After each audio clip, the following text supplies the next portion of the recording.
Hello. So this is going to be the third video in the postpartum depression series. So um, so far I have talked about um, what postpartum depression can look like, different symptoms, and what it means. So um, just as a kind of like a recap, real quick, I wanted to redefine what postpartum depression is and um, and go from there. Just because it's always a good thing to have a reminder of like what we're talking about, especially if we're um, 3 videos in and I haven't posted in a while. So, um, according to the definition that I found on Google, and that's in the Oxford Dictionary for postpartum depression, it says postpartum depression can be defined as depression suffered by a mother following childbirth, typically arising from the combination of hormonal changes, physiological adjustment to motherhood, and fatigue. So it's kind of a combination of those 3 things um, um, are what causes a mom to have postpartum depression. Also keep in mind that postpartum depression and baby blues are completely different. Every mom, every mom goes through baby blues, and it's just your body changing after giving birth.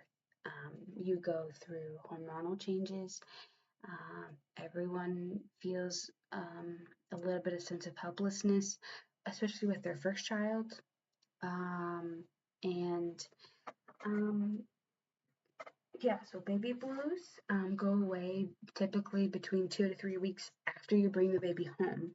So once you're in your own house and in your own environment, you start to have these baby blues, and it's just like you're tired, so your emotions are everywhere, and you're, like I said, you're extra tired because especially if you're breastfeeding, babies feed probably every 2 to 3 hours at most. Some are up every hour.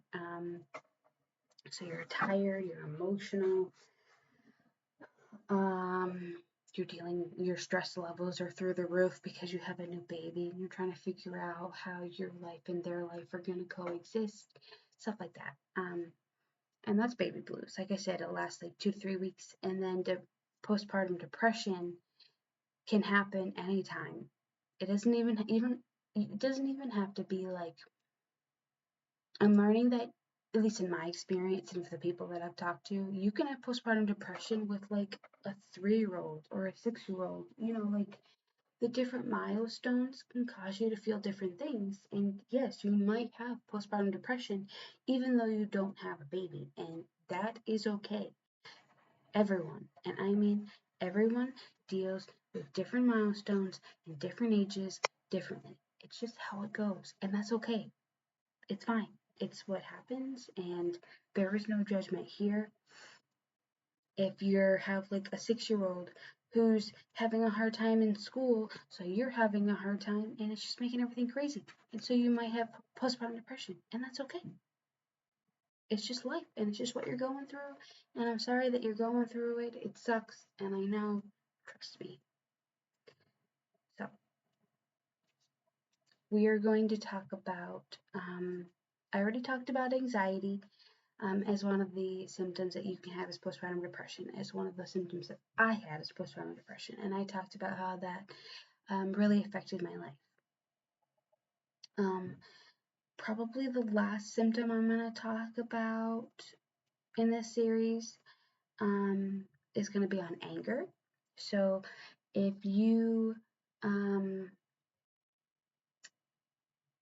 if it's a trigger for you to hear things, um, about like anger issues or sensitive topics, I would stop here.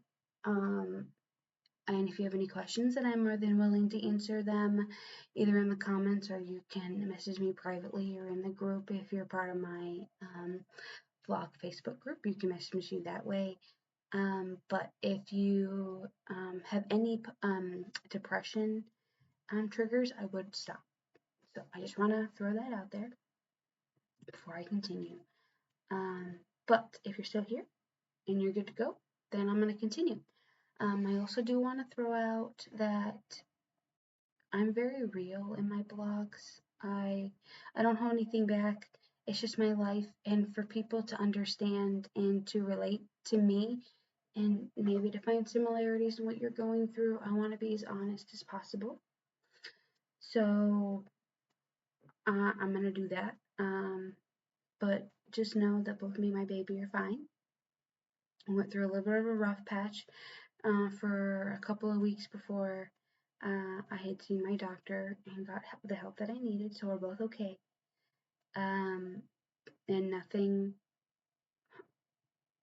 bad had happened. Like we're good. I know I feel like I'm making this sound terrible, but I want you guys to understand what it was like for me. That way, maybe you can relate later on. So one of the, like I said, one of the postpartum depression symptoms that I had, probably the strongest one, and for those of you that know me very personally, and I mean very personally, I didn't open up to many people about any of this because I didn't want people to know that I was struggling. And it's probably why I struggled for a month to almost 2 months, not realizing that I was going through postpartum depression symptoms, because I don't like people seeing me weak. And it's just how I was taught, that weakness is not good. You're showing people if you're showing people a weakness, it's showing a way that they can use you, and you don't want that to happen to you, because you being used.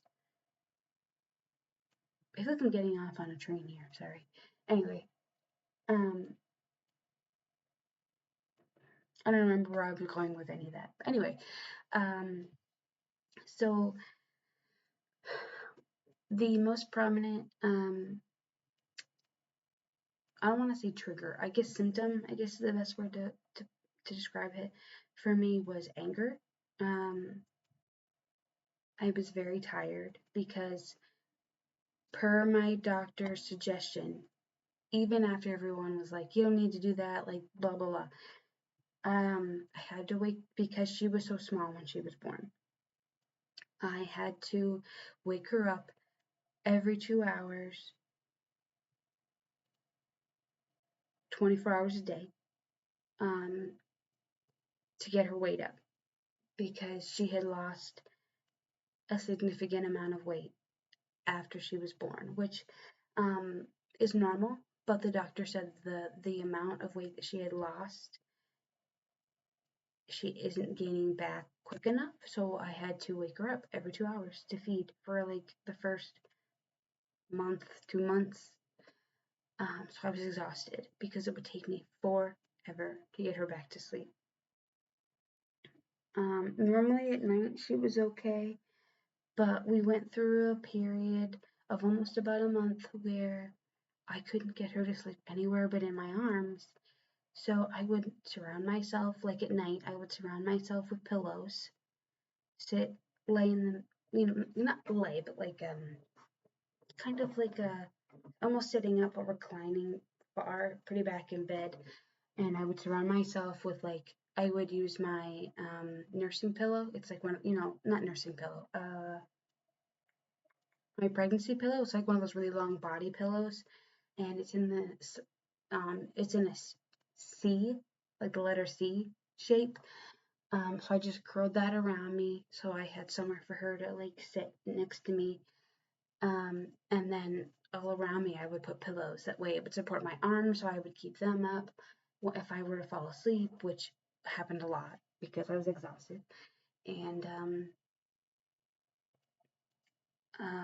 yeah, so she would sleep on me every time I would put her down for a nap. And I mean every time. If she wasn't sleeping like next to me in her nursing pillow, like while we were downstairs during the day, she was on me because I couldn't get her to sleep anywhere else. And it was hard and it wasn't a whole lot of fun for me. So I was exhausted. I really felt like, because at the time that I really started to struggle was my husband was kind of staying home and helping me, but also he was going back to work. He would go to work for a week and then he would be off for a week to kind of help me. Um, but it felt like even though he was helping me, he wasn't helping me, if that makes sense. My husband, if for those of you that don't know, work third shift, which is a 9 p.m. shift to a 6 a.m. shift.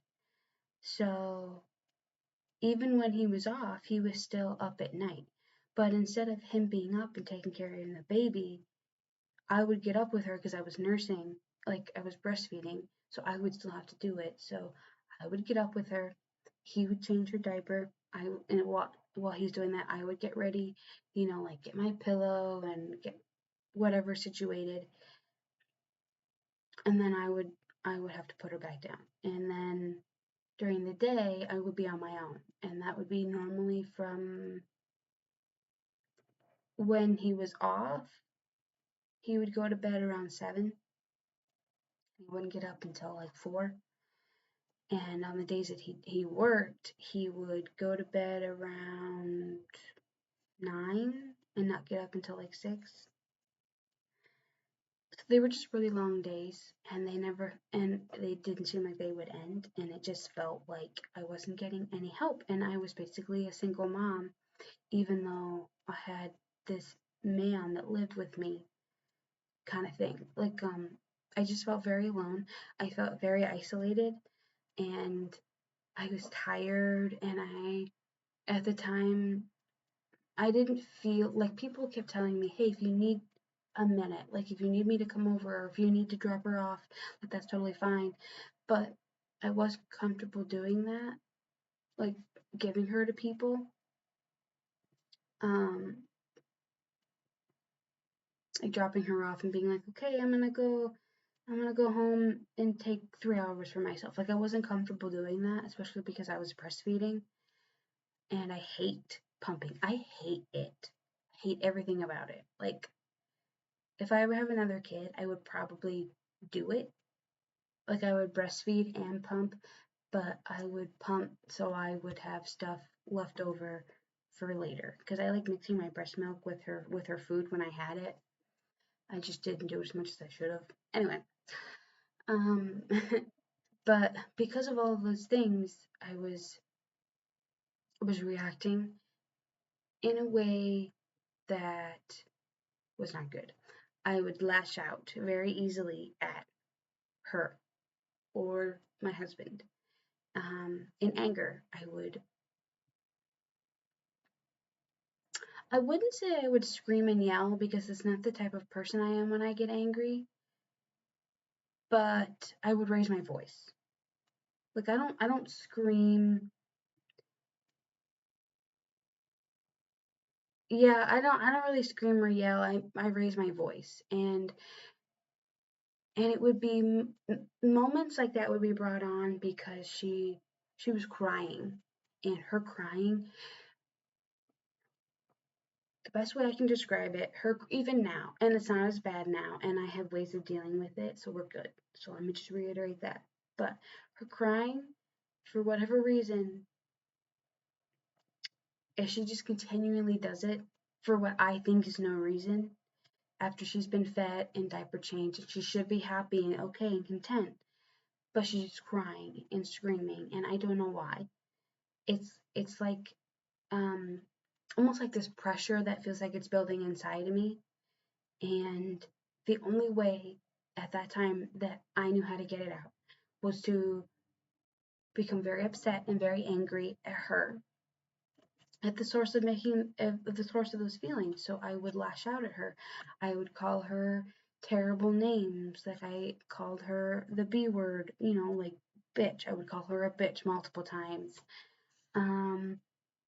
I would say that she's stupid and annoying, and I would tell her that she's ruining my life, or that she ruined my life, or that I didn't want her, or um, I called her a butthead, or um, yeah, I would just yell at her. Like I would get very upset, and I would say things later that I would break down and cry and be like, "Oh my gosh, I'm the worst mom in the world. Like, how could you say that to your daughter when she's only like a month or 2 months old? Like, what is wrong with you?" So, um, yeah, the postpartum depression brought a side out of me that I don't like, and it makes me very upset thinking about it. I'm pulling back tears right now because, like I said, I don't really like talking about it. I don't like being that person because after I would get angry and I would get upset and I would calm down and I would apologize to her, I'd look in the mirror and I'd see someone that I was ashamed of being. Sorry, I do not want to cry. Um, but yeah, I would look in a mirror and I would see someone that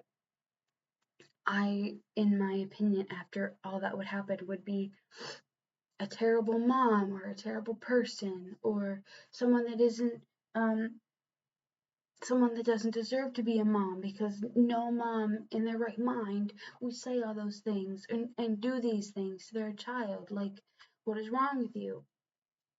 And then these thoughts of doubt would creep in, and it would just get worse. So on top of all of that, like it was just very frustrating, day after day after day after day, and I would have breakdown day after day after day.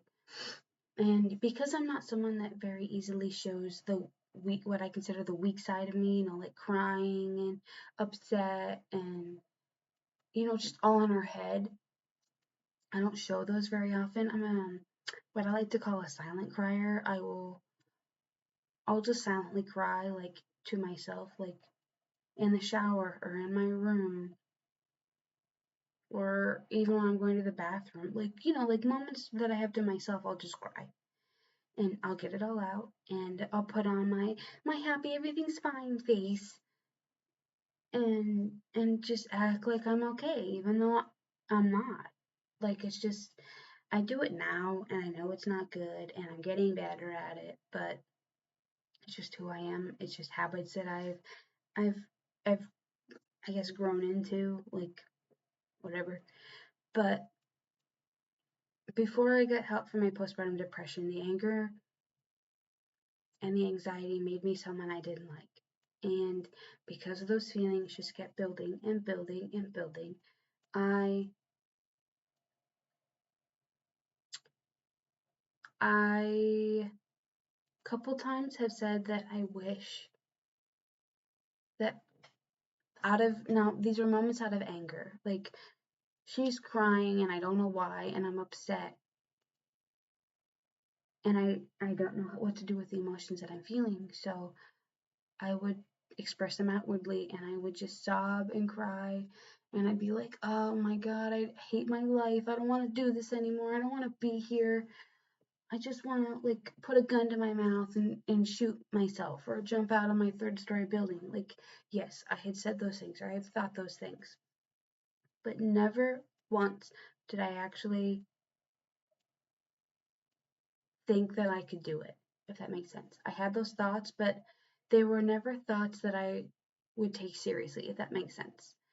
Um, I said something to my husband maybe around the time when she was 5, almost 6 months, that I think better describes how I was feeling. And I told him, or I asked him, if he ever had moments in his life where he wished he could just disappear. And I think that's the best way that I can describe it, is I wish that I could just disappear because I wasn't happy with where my life was. I wasn't happy that I got pregnant. I wasn't happy that I had a baby. and I wasn't happy with where my life was at. This is not what I really pictured for my life right about now. I have never once regretted having my daughter. It took me a while to fall in love with my daughter, if that makes sense. But I'll talk about that probably in a different video because that's something totally different. But the anger that her crying brought in me, it's just a weird feeling because it's different from anger for different things, if that makes sense. Like if you're angry at someone, it's like road rage, road rage. Like road rage is like an actual thing. Like you get angry about something that someone is doing because they're being stupid. This is different. Her crying, I can handle her crying, but it's like when she just cries and cries and cries for what I think is a no reason because she's a clean diaper. She had a bottle where she just got done feeding and she shouldn't be tired yet. So why are you crying? So like what is wrong with you? And then and all she would do was just cry and cry and cry, which would build and build and build and build until I had nothing to do with those emotions, so they would just like almost like vomit out of my mouth. And I don't know how else to describe or how else to like say that I just got angry. I again said things I didn't mean, and just it's just part of the postpartum depression thing. I've been put on medication that's been really helping. Um, I'm taking it a little less because I want to see if I can. I don't want to rely on this medicine forever, and I don't want to rely on this medicine to make me happy, if that makes sense. It's like an anxiety medication, but I hate relying on medication like that for things that I think I can do within myself to make me happy and that can make me a better person. So I'm trying different things that I think are working, and I'm taking the medication a little less um, at smaller doses because, like I said, I don't want to rely on it to make me happy. I shouldn't have to rely on a medication to make me happy when I didn't need it to begin with, if that makes sense. So for me, um, praying has really helped because I'm a Christian and that's what I believe. Praying has really helped. Seeking God and doing devotions. I have a prayer journal now that when I get a second, like at night or when she's taking a nap or something, I'll listen to worship music and I'll read my Bible for a little bit or I'll pray and I'll just journal whatever, maybe thoughts I'm having or maybe I'll jot down the actual prayer that I'm saying to God. Um, I've also jot down like lyrics to songs. It's just kind of whatever I think I should write down is what I do, and that's been helping. Um, Also, the advice that it's okay to put down a crying baby if you are becoming overwhelmed. I didn't understand that advice as soon as I wish I would have because there were a couple times where I just wanted her to stop crying. And I was holding her, like she's laying in my arm and her head is in the crook of my arm here, like this. And I just want her to stop. So I kind of hugged her close to my body and I would do this where it's kind of like I'm not like shaking her, but I am, if that makes sense. Like it's not like I'm holding her by her waist and I'm like going at it. Like she's in me and I'm trying to rock her and it's not working and I get upset and frustrated at that time. So I would kind of, like I said, bring her a little close to me and just be like, kind of thing. Um, so I had done that a couple of times and I wish I would have taken the advice of just putting her down and going to the bathroom, closing the door, leaving the light off,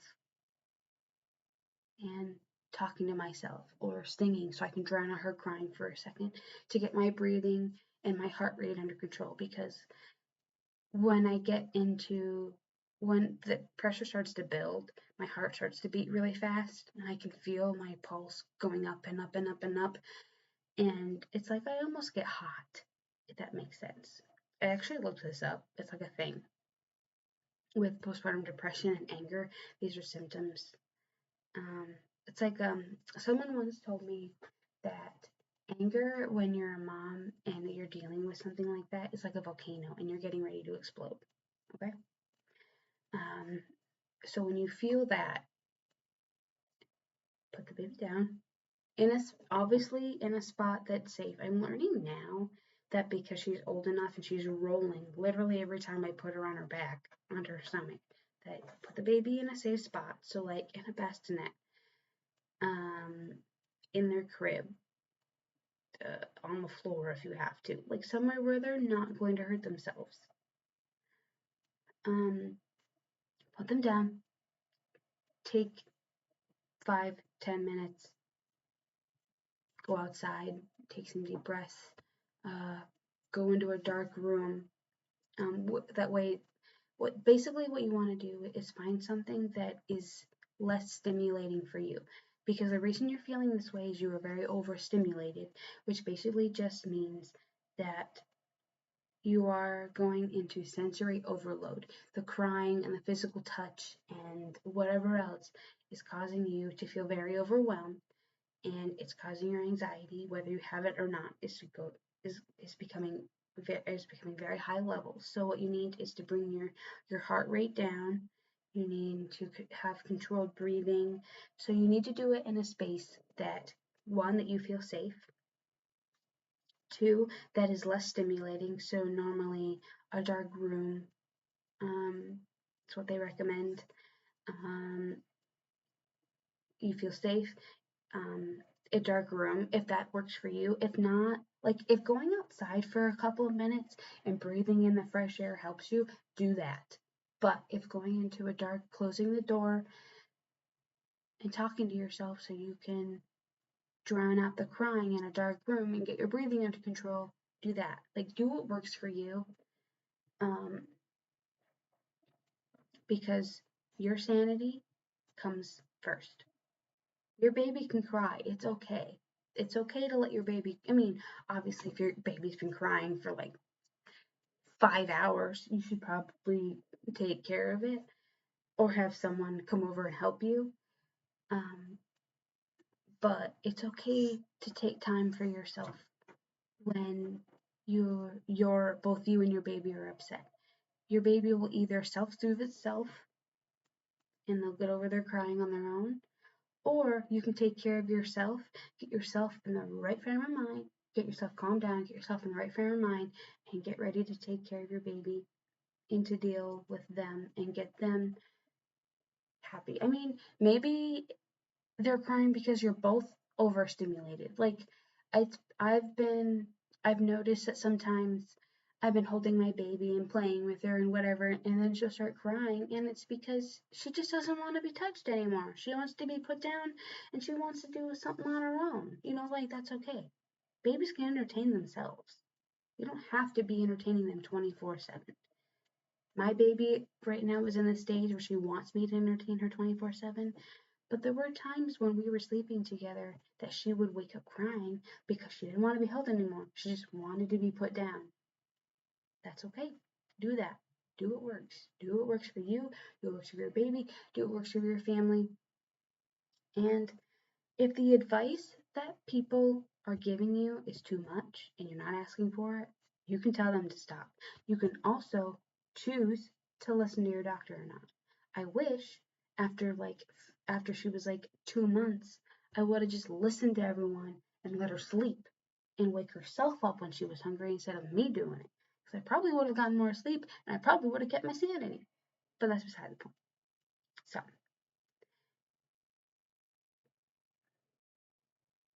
if you are dealing with anger issues due to postpartum depression, find ways for you to calm down. when you have those. Also, please, please talk to your doctor. They may recommend medication. If you feel comfortable taking it, do that. If you don't, don't. It's up to you what you want to do.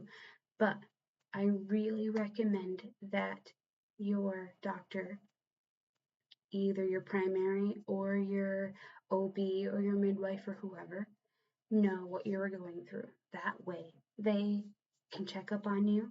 They can offer you help, whether maybe it's counseling. Maybe you just need to go to counseling and talk out your feelings. That's okay. I they didn't think that was necessary for me, but they gave me the option to do so. But because of the anxiety that I was feeling and the anger, they really recommended medication, which I refused at first. And it started to get worse. So I was like, I should probably try medication for now. But anyway, do what works for you. What's going to work for you, what worked for me, may not work for you. And maybe something that worked for me may work for you. We're all different. And it's okay that what's working for me doesn't work for you. We can figure it out together. Or you can figure it out with your doctor, or you can figure it out with your family and friends. Like, I am just here to help any of you that need advice, that want to know, like, hey, is this normal? Like, why does my baby's crying make me so angry? Like, why do I feel this way? I'm a mom. I should be in love with my baby. I should always be happy around my baby. But I feel angry all the time. Like, why do I feel that way? So that's what I have to say. Yeah. Thanks for listening to me kind of ramble on a little bit for 32 minutes. And I hope you guys have a good day.